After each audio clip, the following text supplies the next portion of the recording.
Qual è il criterio con il quale si decidono lavori di manutenzione da eseguire in una strada che presenta diversi punti dissestati? Questa è la domanda che diversi automobilisti che transitano giornalmente lungo la strada provinciale numero 3, nel tratto di collegamento tra i comuni di Favara e Naro, si pongono.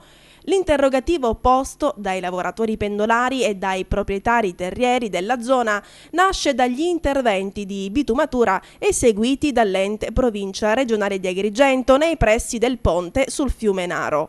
L'asfalto è stato collocato negli avvallamenti che anticipano, in entrambi i sensi di marcia, il viadotto.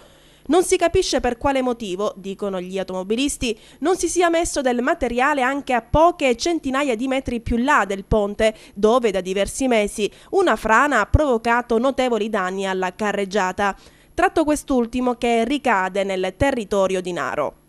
Del catrame è stato invece utilizzato per coprire alcune buche esistenti in contrada Sant'Anna a Favara.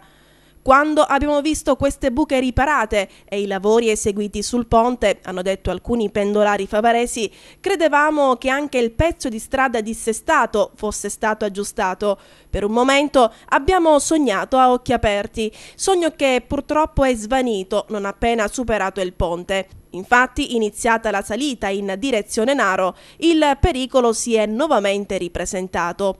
Di questa frana e dei relativi pericoli da essa provocati, Sicilia TV se ne è occupata lo scorso 4 aprile, quando avevamo dedicato un servizio giornalistico sul caso. Avevamo anche sentito telefonicamente il sindaco di Naro, Pippo Morello, che, cosciente del pericolo, si diceva impossibilitato a intervenire per mancanza di fondi.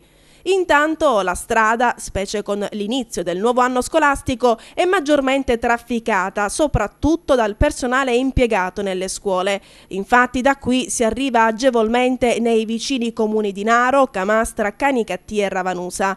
Con l'arrivo dell'inverno probabilmente le condizioni della strada potrebbero peggiorare, quindi Sicilia TV ancora una volta si fa portavoce delle istanze dei cittadini affinché gli enti preposti, siano essi provincia e o comuni, possano eliminare i pericoli e garantire la sicurezza pubblica.